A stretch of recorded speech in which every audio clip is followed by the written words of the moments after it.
Dan dia mengatakan ingin menjadi tokoh perubahan. Ya nanti dulu. Bagi orang antropologi seperti saya, jangan ditipu. Saya mengerti. Perubahan itu adalah kodrat alam. Malam ini begini, malam besok tidak begini, itu sudah otomatis perubahan.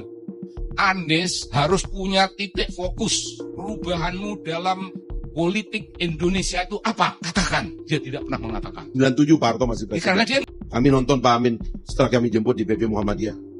Tarik pertarungan ini. Jangan ini adalah sekedar soal dia. Zaman Pak SBY ikut konvensi, zaman Pak Jokowi ikut Pak Jokowi, zaman Pak Prabowo ikut Pak Prabowo, zaman Surya Paloh ikut Surya Paloh. Kan mesti ada sesuatu yang lebih besar dari sekedar saya harus jadi. Perbaiki cara berpikir bangsa ini. Ya contohnya aja ada seorang dokter yang diwawancarai di podcast gitu yang bilang bahwa contohnya nih, ini mempermalukan Anies kalau menurut saya Bang. Bahwa Anies itu diperlukan oleh PBB, bakal diminta menjadi sekjen PBB dan dia nggak level lah kalau cuma sekedar presiden gitu kan. Kemudian bilang juga bahwa Anies itu dibutuhkan oleh dunia karena untuk mengamankan perang dunia ketiga. Itu kan hal-hal yang bodoh menurut saya. Sangat bodoh. Tapi kok bisa gitu ya seorang ini mohon maaf nih Bang ya, menurut kami Pak Anies itu nggak bisa kerja. Itu ada orang yang memang seorang pemikir, ada. Dan Pak Anies itu adalah seorang thinker ya. Beliau juga seseorang yang retoris, artinya narasinya keren banget. Narasinya. Saya selalu sampaikan, saya berharap kepada semua, apalagi yang berada di wilayah politik, ketika melakukan penilaian itu objektif, menggunakan fakta, bukan menggunakan persepsi yang diciptakan. Saya beri ilustrasi. Assalamualaikum warahmatullahi wabarakatuh. Sahabat Pena Ufuk, kita sudah mendengarkan beberapa orang yang memang selama ini kerap melemparkan kritikan, bahkan membuat framing yang sepenuhnya ingin menjatuhkan citra Pak Anies Baswedan. Ya sebutlah misalnya tadi kita sudah dengarkan Bung Fahri, Muhammad Sobari, Bu Irma dan juga politisi PSI ini ya semua memang kita kenal selama ini sering memberikan kritikan tajam, tapi sebenarnya tidak berdasarkan fakta maupun data. Nah, bagaimana komentar Pak Anies Baswedan berikut ini? Betulkah Pak Anies tidak bisa kerja di Jakarta, serta betulkah semua framing tuduhan itu terbukti? Nah, Tokyo saja mengakui kehebatan Pak Anies, kinerjanya selama Gubernur Jakarta, bahkan pengalaman Pak Anies, keberhasilan Pak Anies dibutuhkan dunia untuk dijadikan contoh. Langsung saja kita saksikan berikut ini.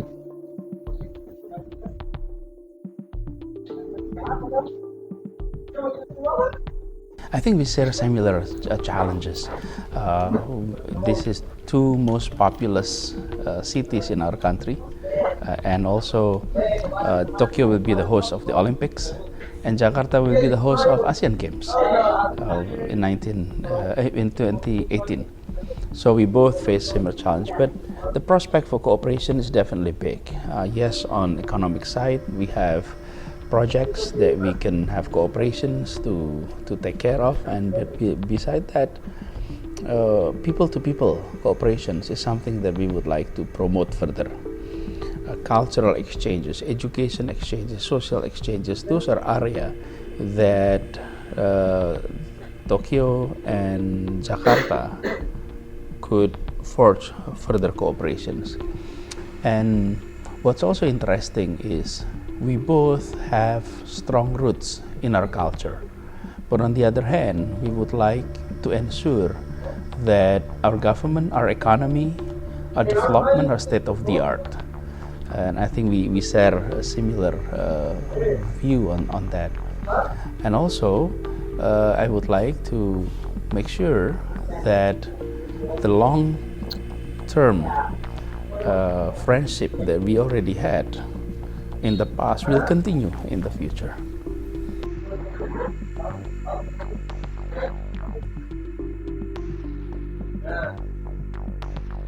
Very positive. She's very smart. She also understand well about our challenge, and link that to the challenge of Tokyo. We talk about environment, we talk about infrastructure, we talk about education, and she also brought up the fact that there are 77 schools in Tokyo who is focusing on Indonesia. And it was a very nice conversation, and I understand that she is trying to bring the global perspective into the city of Tokyo. I spent my summer one time in Sophia University, and she told me, perhaps when you were here, you don't have this list. So she gave me a list of places with regard that provided halal food and things like that. It was very interesting conversation, and I must say that she is somebody who is visionary, who have a long-term perspective of the city of Tokyo, and I look forward to have further cooperation with her.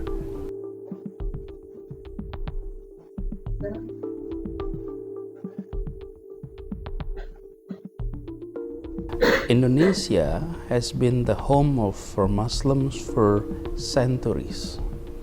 And in Indonesia, we have expressed our beliefs in ways that is in line with principle of democracy, principle of modern civil society. And therefore, in Indonesia, you are seeing an interesting phenomenon, which often surprise the world. One is we have flourishing democracy. Our democracy is consolidating.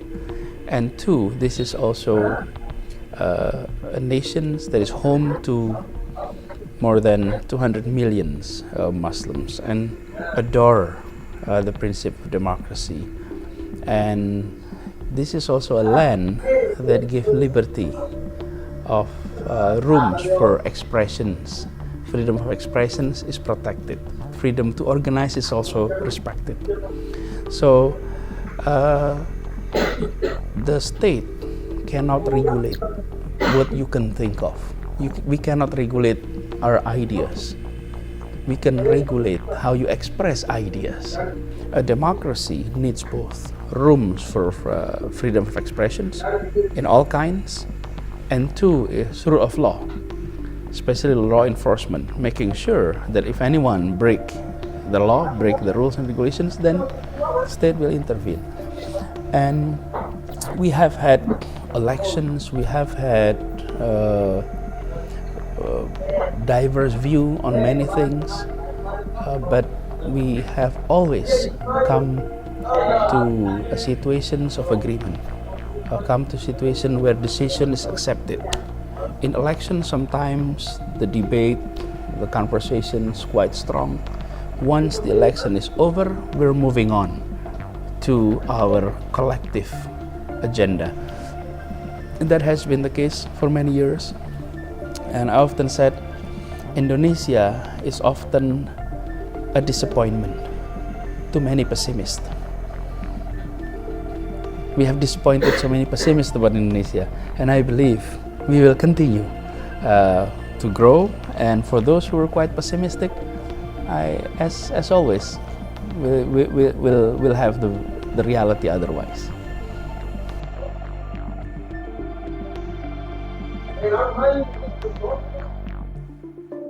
I'll share some of my experience during the campaign and our agenda for Jakarta.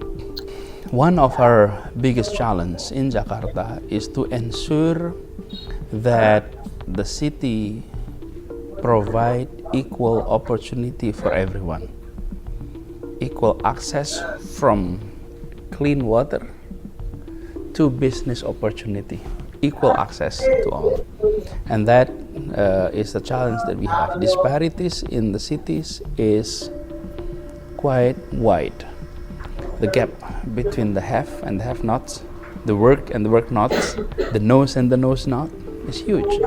And in a city of around 10 million people, we have no less than 3 million people living under poverty. And if you look at achievement in education, we have a big challenge. In North Jakarta, half of our youth were never graduated from high schools. And for a capital city, that is not good. So one of the immediate challenge we would like to tackle is on the issue of inequality, poverty. On top of that, we will continue on infrastructure development, for sure. Our tagline was progressive city and happy populations. So I will be talking about Jakarta, its challenge, our agenda, and possibility of cooperations between Tokyo and Jakarta.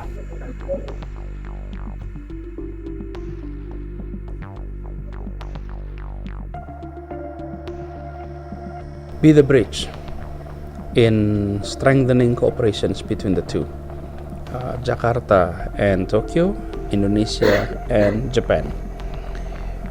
Jakarta and Tokyo are sister city already, but we need to have more cooperations, and I do hope institutions like the Sasakawa Peace Foundations can be the fertile ground for allowing possible cooperations to grow. So in the area of education, social sector, cultural, and I think Sasakawa Foundations could help to facilitate. Your network here in Japan is extensive, and I do believe that with your net in Jakarta too, and will be your counterpart too, we would love to have more exchanges, more joint programs between Japan and Indonesia. Ya, sebuah wawancara edisi bahasa Inggris di mana hubungan Tokyo Indonesia khususnya Jakarta ini dalam era kepemimpinan Pak Anies sebagai gubernur yang memang pada saat itu banyak video-video beredar khususnya situasi di malam hari kota Jakarta di mana keindahannya itu sangat berubah signifikan dibanding dengan sebelum-sebelumnya, sehingga beberapa YouTuber pun mengabadikan itu dengan mengatakan bahwa Jakarta serasa Tokyo, kota Seoul. Dan betul di sini kita melihat bagaimana salah satu media dari Tokyo ini mewawancarai Pak Anies menggali informasi pengalaman yang menimbah gagasan narasi Pak Anies yang bisa mengubah Jakarta yang begitu signifikan dalam waktu yang sangat relatif singkat.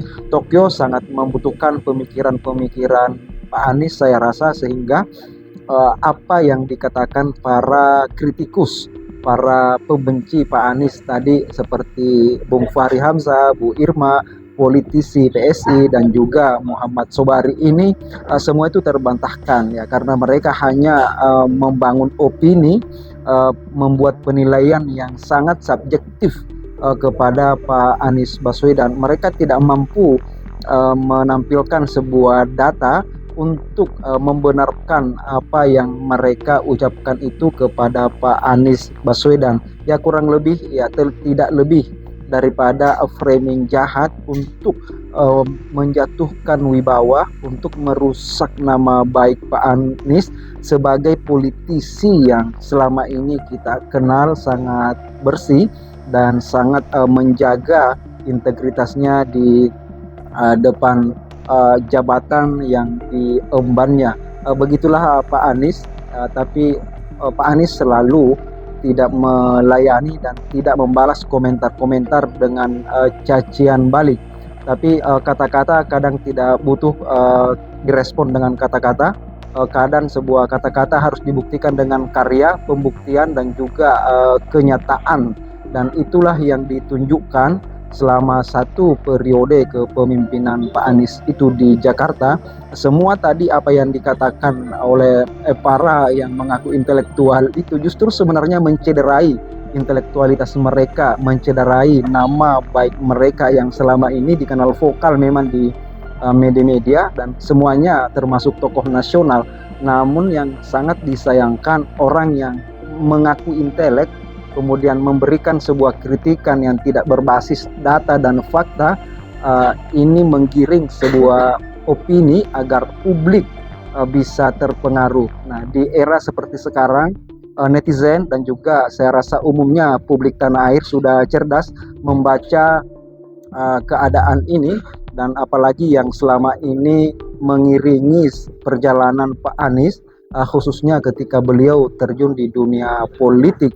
Rekam jejak beliau membuktikan semua itu, bahwa yang tadi itu hanya omon-omon semua. Ya, banyak lagi yang sering memberikan kritikan kepada Pak Anies, tuduhan-tuduhan seperti itu, tapi semua hanya omon-omon ya, tidak bisa dipertanggungjawabkan dan sangat subjektif ya. Dan itulah yang juga tadi kita sudah dengarkan, bahwa ketika berada di ruang publik, apalagi politisi yang sudah berada di level nasional, semestinya ketika memberikan sebuah kritikan, penilaian kepada sosok-sosok tertentu, itu harus objektif, harus berbasis data dan juga fakta, sehingga tidak terbaca hanya sebuah opini belaka ya, sehingga tidak merusak intelektualitas itu sendiri. Ya, demikianlah sahabat pena ufuk, saya kira semoga semakin hari kita semakin tercerahkan.